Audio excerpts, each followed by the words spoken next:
তাহলে আমরা আশ মুফারের এই ব্যবসায়িক যাত্রা থেকে অনুপ্রেরণা নিতে যাচ্ছি, বুঝলে তো? তাছাড়া অ্যাপল আর স্পেসএক্স এর মতো বড় কোম্পানি থেকেও আমরা কিছু গুরুত্বপূর্ণ দৃষ্টিভঙ্গি নেব। আর অবশ্যই আমরা সবশেষে একটা মজবুত আধ্যাত্মিক সত্য দিয়ে শেষ করব, যা আমাদের বিশ্বাস আর মনোযোগকে সত্যিই জ্বালানি দেবে। তাই যদি কিছু মনে না করো, একটা নোটবুক নিয়ে নাও বা মন্তব্য করার জন্য প্রস্তুত হও, কারণ তুমি এখন এমন কিছু পেতে যাচ্ছ যা তোমাকে সত্যিকারের ভাবে প্রস্তুত করবে এবং অবশ্যই উৎসাহিত করবে। বন্ধুরা, চলো চলো চলো আমরা একসাথে এটা করি। বুঝতে পারছো? তাহলে আমি শুরু করতে চাই আমাদের সময়ের সবচেয়ে দৃঢ় প্রতিজ্ঞ প্রযুক্তি আন্দোলনের পেছনের মানুষ আশ মুফারের কথা দিয়ে, যিনি এই মুহূর্তে আমাদের সিইও, আর আমরা আমাদের পরিশ্রমী সিইও মিস্টার আশ মুফারের জন্য অপেক্ষা করছি, তাই তো? তাহলে যেমন আমি বলছিলাম, দেরি, প্রযুক্তিগত জটিলতা, জনসমালোচনা আর নিয়ন্ত্রক সংস্থার চ্যালেঞ্জ সত্ত্বেও জানো তো আশ দৃঢ় থেকেছেন। এটা এই কারণে নয় যে তিনি নিখুঁত, বরং তিনি অবিচল ছিলেন, তাই তো? তিনি ধারাবাহিকভাবে অবিচল থেকেছেন এবং এই কারণেই তিনি এখনো এগিয়ে যেতে পারছেন। আশ নিজেই একবার বলেছিলেন, একটি প্রচেষ্টা মানে শেখার একটি সম্ভাবনা। এটা ব্যর্থতা হিসেবে চিহ্নিত নয়, বরং অগ্রগতির জন্য একটি প্রয়োজনীয় ধাপ। বুঝতে পারছো? তাহলে চল একটু থামি এখানে আর একটু ভাবি, বুঝলে তো? মিস্টার মুফারের এই মানসিকতা ভুল করার ভয়টা দূর করে দেয়।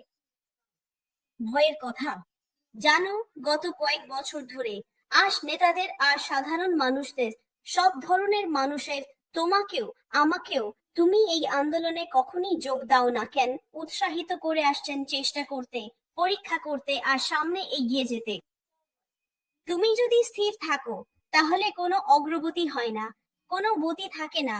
একই জায়গায় দাঁড়িয়ে থাকলে কিছুই এগো না, বুঝতে পারছো? তাই আমরা নিখুঁত হওয়ার জন্য অপেক্ষা না করে বারবার এগিয়ে যাই, চলতেই থাকি। এবং এটা খুবই পরিবর্তনশীল, কারণ তোমাকে শুধু শুরু করতে হবে, তারপর হয়তো ব্যর্থ হবে বা অন্যভাবে করবে, তারপর ভাববে আচ্ছা এবার অন্যভাবে করি, দেখি ভালো লাগে কিনা। ঠিক বলছি। আর একটা বিষয় যেটা আমি মনে করি, আমি একবার এই পর্যবেক্ষণটা করেছিলাম, কখনো কখনো এমন হয় যখন আমরা এমন বিশাল কোনো প্রকল্প শুরু করি, যেমনটা এইটা, তখন শুরুটা হয় শুধু ধারণা থেকে।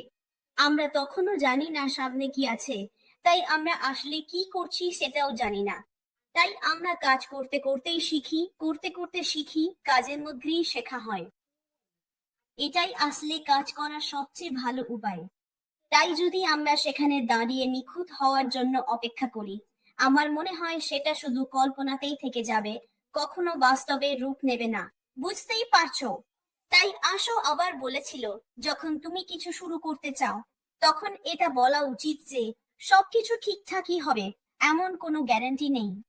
দেখো, এখানে অনেক জ্ঞান আছে, কারণ যদি তুমি ভাবো যে আমি 100% নিশ্চিত সবকিছু একদম নিখুঁত, লঞ্চের আগেই সব ঠিকঠাক, তাহলে তুমি নিজেকেই ধোঁকা দিচ্ছ।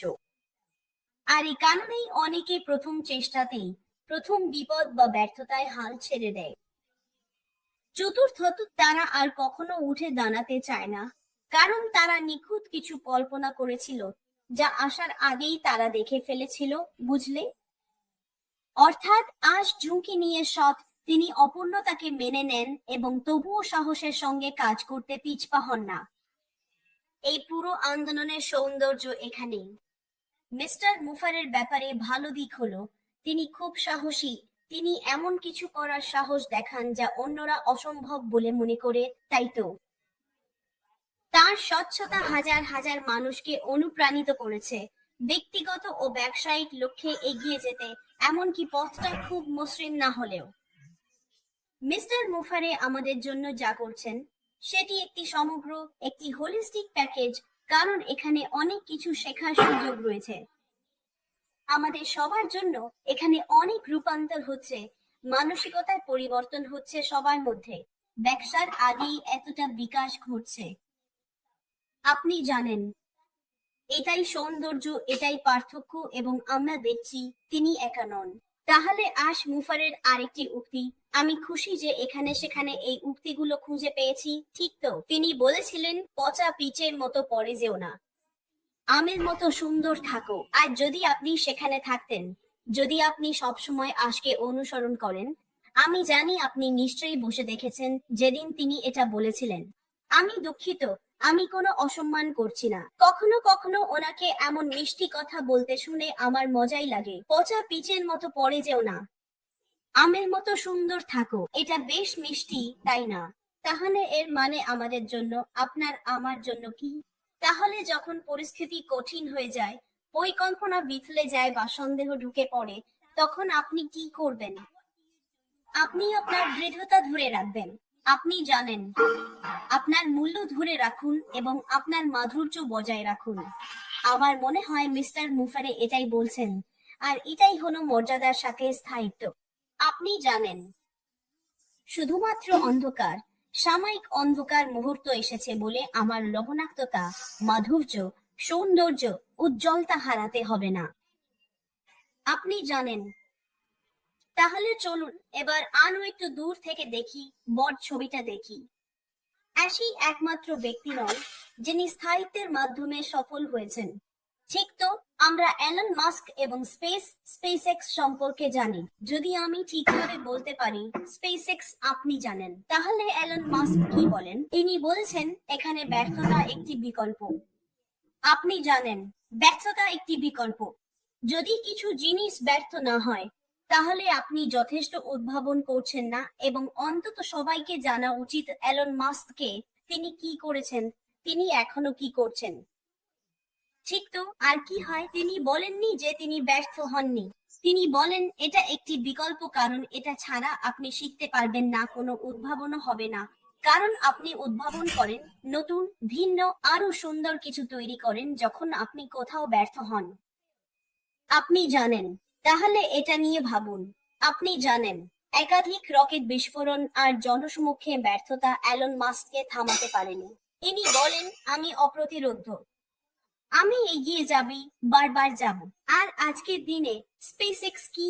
এটাই প্রথম বেসরকারি কোম্পানি যারা মহাকাশে নভোচারী পাঠিয়েছে। কেন? আপনি কি ভাবেন এক সকালে এলন মাস্ক উঠে দাঁড়ালেন, আঙুলে চট করে টোকা দিলেন আর সবকিছু হয়ে গেল? না, আমরা জানি, আমরা এটা অনুসরণ করেছি এবং আমরা এসব ব্যাপার জানি। মিস্টার মুফারের ক্ষেত্রেও বিষয়টা আলাদা নয়। ঠিক তো, স্টিভ জবসও একবার বলেছিলেন উহু। স্টিভ জবস তো অ্যাপলের লোক, তাই না? আমি নিশ্চিত সফল উদ্যোক্তাদের সঙ্গে অসফলদের মধ্যে যেটা পার্থক্য করে দেয়, তার অর্ধেকই হচ্ছে খাঁটি অধ্যবসায়। আর আমি মনে করি এখানে অধ্যবসায় মানে হচ্ছে দৃঢ়তা, ধারাবাহিকতা, তাই তো? অথবা আপনি ধারাবাহিকভাবে দৃঢ় থাকছেন, আপনি অধ্যবসায়ী হচ্ছেন, তাই তো? আমি নিশ্চিত সফল উদ্যোক্তাদের সঙ্গে অসফলদের মধ্যে যেটা পার্থক্য করে দেয়, তার অর্ধেকই হচ্ছে খাঁটি অধ্যবসায়। কোনো সাধারণ অধ্যবসায় নয়, বরং খাঁটি, বুঝলেন তো? তাহলে জবসকে তার নিজের কোম্পানি থেকে বরখাস্ত করা হয়েছিল, তারপরও সে কি করতে ফিরে এসেছিল? বিপ্লবী পণ্য তৈরি করতে।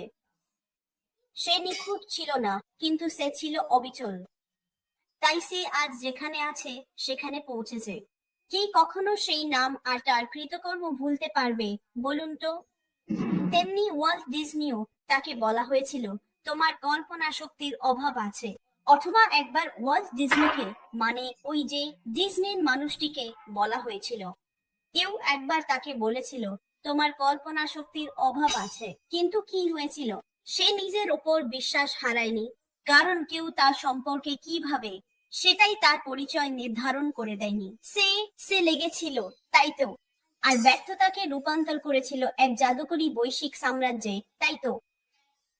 এগুলো শুধু গল্প নয়, এগুলো আধুনিক যুগের পথিকৃতদের জন্য নকশা। আমি যাদের কথা বলছি এরা সবাই আমাদের পরিচিত মানুষ। আর আমরা কি করি? আমরা শুধু তাদের কাছ থেকে শিখতে চাই, বুঝলেন তো? তাহলে উহু উহু এখান থেকে মূল শিক্ষা কি? এটা আমাদের, আপনার, আমার জন্য কেন গুরুত্বপূর্ণ? আমাদের সবার জন্য মূল শিক্ষা, যারা মিস্টার মুফারার অনুসারী, ব্যবসার মালিক, মা, ফ্রিল্যান্সার, স্বপ্নদ্রষ্টা, সবার জন্যই, তাই তো? তাহলে আপনি এই আন্দোলনে সদ্য যোগ দিয়েছেন বা শুরু থেকেই আছেন। আপনি অনলাইনে বিক্রি করেন, পড়ান, লেখেন কিংবা ছোট কোনো এনজিও চালান। আমি এখানে লেখার কথা বলছি, তাই এখন আপনার কিছুটা সময় চুরি করতে চাই এবং আপনাকে একটি ভালো খবর দিতে চাই।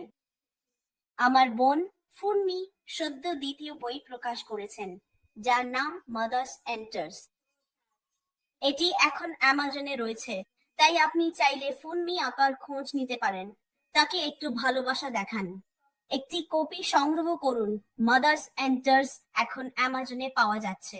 আমি জানি না এটা হঠাৎ মাথায় এলো কারণ আমি লেখকদের কথা বলছিলাম, তাই আবারও বলছি, আপনি যেই হন না কেন, আপনি কি কন্টেন্ট ক্রিয়েটর, লেখক, ছোট ব্যবসা চালান, ছোট এনজিও চালান, নাকি নতুন কিছু শুরু করছেন, অবিচলতা আপনার সবচেয়ে বড় শক্তি। আপনি যদি অবিচল থাকতে না পারেন, যদি ধৈর্য ধরে এগিয়ে যেতে না পারেন, তাহলে কখনোই সেখানে পৌঁছাতে পারবেন না।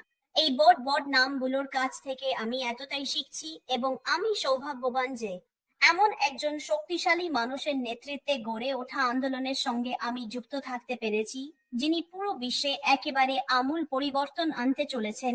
বুঝতে পারছেন তো? তাই আপনার নিখুঁত কোনো ব্যবস্থা লাগবে না, দরকার শুধু ধারাবাহিক মনোভাব। এটা সত্যি দারুণ বন্ধুরা, কারণ অনেক সময় আমরা ভাবি, ওহো আমার ঈশ্বর, আমার তো যা দরকার তা নেই, আমি পারি না, আমি থামতে পারি না, এটা করতে পারি না, ওটা করতে পারি না। এখানে নিখুঁত হওয়ার দরকার নেই, দরকার শুধু ধারাবাহিকতা। কখনো কখনো আপনি ভাবতে শুরু করেন যে আপনি পারেন না, অথবা আপনি আবিষ্কার করেন যে আপনি আসলে কি করতে চান তার কোনো ধারণাই নেই। যান, শিখুন, আরো জানুন এবং লেগে থাকুন, চালিয়ে যান, আপনি ঠিকই পৌঁছে যাবেন। একদিন মানুষ আপনার কথাও বলবে, যেমন তারা বলে অ্যাশ মুফারা, স্টিভ জবস, ইলন মাস্ক আর এইসব মানুষের কথা। এটা সবই ধারাবাহিকতার জন্য, জানেন তো? তাই আমরা আমরা আমরা আমরা আমরা এটাই আমাদের জীবনের সেরা সময়। আর আমাদের অনেকেই এতটা সৌভাগ্যবান যে এর অংশ হতে পেরেছি, কিন্তু আমরা যতটা শিখছি ঠিক ততটাই আমরা দিতে পারবো, তাই তো? আশ মুফারার নেতৃত্বে এই ব্যবসাটা আসলে শুধু একটা টেক সলিউশন নয়, এটা আসলে মানসিকতা, লক্ষ্য আর পরিপক্কতার জন্য একটা প্রশিক্ষণ ক্ষেত্র, জানেন তো? আপনি যদি প্রতিদিনের দেরি নিয়ে কথা বলেন, তাহলে আপনি একটা শিক্ষা পান, আর প্রতিটা সংগ্রামের পেছনেই একটা প্রস্তুতি থাকে। জানেন তো, প্রতিটা ন্যায়ের পেছনেই একটা নতুন দিক নির্দেশনা আছে।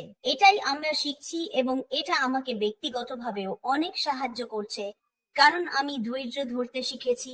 বুঝলেন তো? আমি ঠিক এমন ভাবি, চলো একটা গভীর শ্বাস নেই। আপনি যখন শুধু একটা লম্বা গভীর শ্বাস নেন আর নিজেকে একটু শান্ত করেন, তখন সবকিছু বদলে যায়। আপনি সতেজ বোধ করেন, আবার নতুন করে শুরু করতে পারেন। ঠিক তখনই আপনার মধ্যে সেই মানসিকতা আসে, টিকে থাকার, লড়ে যাওয়ার, বারবার চেষ্টা করে যাওয়ার, কারণ আপনি জানেন এক সময় ঠিকই পৌঁছে যাবেন। বন্ধুরা, তাহলে চলুন এই শক্তিশালী আয়াতটি দিয়ে শেষ করি। আমি মনে করি এটা একটা সর্বজনীন বিষয়। সব দিক থেকে, জীবনের সব পথেই আমরা সবাই এর মুখোমুখি হই, এটা ধৈর্যের সাথে সম্পর্কিত, তাই তো? তাই বাইবেলে বলা হয়েছে, আর ভালো কাজ করতে করতে ক্লান্ত হজো না, কারণ ঠিক সময়ে আমরা ফল পাবো, যদি আমরা হাল না ছাড়ি। এটা গালাতীয় 6:9। আমি প্রচার করছি না, শুধু বলছি আমাদের সাধারণ ধর্মনিরপেক্ষ প্রতিদিনের মানুষরাও শেখে এবং জানে কিভাবে টিকে থাকতে হয়, যাতে তারা সফল হতে পারে। বাইবেলও একই কথা বলে, ঈশ্বরের রাজ্যে যেমন ঠিক তেমনি ব্যবসায়ও ফলাফল আসে দৃঢ়তার পর, তাই তো? কারণ কি? কারণ ঈশ্বর চলমান বিশ্বাসকে পুরস্কৃত করেন, নিখুঁত হওয়ার অপেক্ষায় থাকা ভয়ের জন্য নয়। কখনো কখনো তুমি বছরের পর বছর পরিকল্পনা করো। এমন কিছু আছে যা আমি বহু বহু বহু বছর ধরে পরিকল্পনা করছি, অবশেষে বুঝতে পেরেছি শুরু করার সময় এসেছে। আর এটা এতটাই রোমাঞ্চকর যে আমি খুবই উত্তেজিত। একদিন আমি এখানে বসে তোমাদের এই গল্পটা বলবো। সত্যি আমি এটা করার জন্য খুবই মুখিয়ে আছি, কারণ আমি এই মানুষদের কাছ থেকে শিখছি, বাইবেল থেকে শিখছি, শিখছি, শিখছি। এটাই আমাদের সেখানে নিয়ে যায়, জানো? তাই তুমি যাই করো না কেন, তুমি যদি কিছু গড়ে তুলছো, কিংবা তোমার ব্র্যান্ড চালু করছো, অথবা তোমার জীবনকে পুনরুদ্ধার করছো, যদি তুমি হাল না ছাড়ো তাহলে ফল পাবে। এটাই গোপন রহস্য, খুবই সহজ। এটা ধরে রাখো আর অবশ্যই আমরা সফল হব, বুঝলে? তাই আজ মুফারার অনুসারীরা, তুমি আর আমি, আমরা সবাই এটা বাস্তব সময়ে শিখছি। তার অটল উদ্দীপনা আর মানবতার উন্নয়নে মনোযোগ এমন এক প্রজন্ম তৈরি করছে যারা বোঝে যে আমরা স্থায়িত্বের মাধ্যমে এগিয়ে উঠি, নিখুঁততার মাধ্যমে নয়। নিখুঁত বলে কিছু নেই যদি না তুমি স্বর্গের ঈশ্বর হও। এটাই একমাত্র নিখুঁত সত্তা, যতদূর আমার জানা, সত্যিই বিদ্যমান। সবকিছুই স্থায়িত্বের ওপর নির্ভরশীল, কারণ এটা ছাড়া তুমি কিছুই করতে পারবে না। আজ রাতে বন্ধুরা, আমি সত্যিই তোমাদের চ্যালেঞ্জ করছি। তুমি কোথায় নিখুঁততার জন্য অপেক্ষা করছো? জানো, যখন ঈশ্বর বা তোমার লক্ষ্য স্থায়িত্ব চাইছে, তখন আমরা শুধু চাই তুমি আবার ভাবো, ন্যায্যভাবে চিন্তা করো। এটা শুধু আমার মুখ থেকে আসছে বলে বলো না, শুধু এটা নিয়ে ভাবো এবং কিছু ভিন্ন কিছু করো। তুমি যদি আগেও জানতে, এটাকে নতুন করে দেখি, তারপর ফিরে যাই ও নিজেকে জিজ্ঞেস করি, আমি কেন এই প্রকল্পটা ছেড়ে দিয়েছিলাম, কেন আমি কখনো শুরুই করিনি, আর এরকম আরো কিছু। এটা কি ছিল? কারণ আমি প্রথমে নিখুঁত হতে চেয়েছিলাম। এটা স্থায়িত্বের ব্যাপার, আমি উঠবো ও করব। তাহলে যদি তোমার আপত্তি না থাকে, কমেন্টে লিখে দাও এই সপ্তাহে তুমি কোন বিষয়ে স্থায়ী হতে চাও। অথবা আচ্ছা, আশির যাত্রা কিভাবে তোমাকে অনুপ্রাণিত করেছে।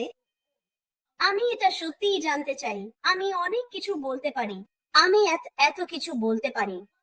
এর মধ্যে একটি হলো, আমি সত্যিই বিশ্বাস করি, একটু একটু আত্মবিশ্বাস। যদি আমি মনে করি আমি যা বলছি তা ঠিক আছে, আমি সেটা বলি। আমি আমার ভুল, আমার অপূর্ণ ভাষা জ্ঞান বা এরকম জিনিস নিয়ে ভাবি না। আমি শুধু ভাবি, যদি মানুষ আমাকে বুঝতে পারে এবং আমি বিশ্বাস করি যে এতে মূল্য যোগ হচ্ছে, তাহলে আমি সেটা বলবো। কারণ মানুষ আসলে চায় সেই মূল্য, আমার ভাষার দক্ষতা নয়, কারণ সেটা এখানে গুরুত্বপূর্ণ নয়। এটা সাহায্য করছে। আমি যদি সময় পেতাম তাহলে মুফারার যাত্রা থেকে আমি কত কিছু শিখেছি সে সম্পর্কে অনেক কিছুই বলতে পারতাম, কিন্তু চলুন আমরা এটা চ্যাট সেকশনে লিখে দিই, কারণ কেউ যদি হঠাৎ এখানে চলে আসে, সে এটা পড়বে, আপনি যা বলছেন তা শুনবে, আমি যা বলছি তা শুনবে, দুটো মিলিয়ে দেখবে এবং ভাববে যে এটা এমন এক আন্দোলন যার অংশ হওয়া উচিত। আপনি জানেন, ব্যর্থতা কোনো বিকল্প নয়। হ্যাঁ, ইতিবাচক থাকুন এবং সামনে এগিয়ে যাওয়ার জন্য বিশ্বাস রাখুন। শিখতে থাকুন এবং এগিয়ে যান। অতীত চলে গেছে এবং অবশ্যই আমরা একটি নতুন অধ্যায়ের দিকে এগিয়ে যাচ্ছি। ব্যর্থতার আরেকটি দৃষ্টিভঙ্গি আছে যা আমি আজ এলিউট কস এবং সিস্টার পেনিনার কাছ থেকে শিখেছি, যেটা আমি আপনার কথার সাথে যোগ করতে চাই। আমি জানি প্রতিদিনই আমরা দেখি যে ব্যর্থতা কোনো বিকল্প নয়, কিন্তু এলিউট কসের ক্ষেত্রে তিনি বলেন এটা একটি বিকল্প, কারণ আপনাকে ব্যর্থ হতে হবে যাতে আপনি সেখান থেকে শিখতে পারেন, তারপর অধ্যবসায় দেখিয়ে আরো ভালোভাবে করতে পারেন। এটা খুবই শক্তিশালী কথা। তাই আমরা যেভাবেই দেখি না কেন, এটা কাজ করে এবং সত্যি, আপনি জানেন তো। তাই আমি খুবই খুশি যে আমরা কতটা শিখছি এবং এটা আমাদের কতটা প্রস্তুত করছে বাইরে গিয়ে সেবা করার জন্য।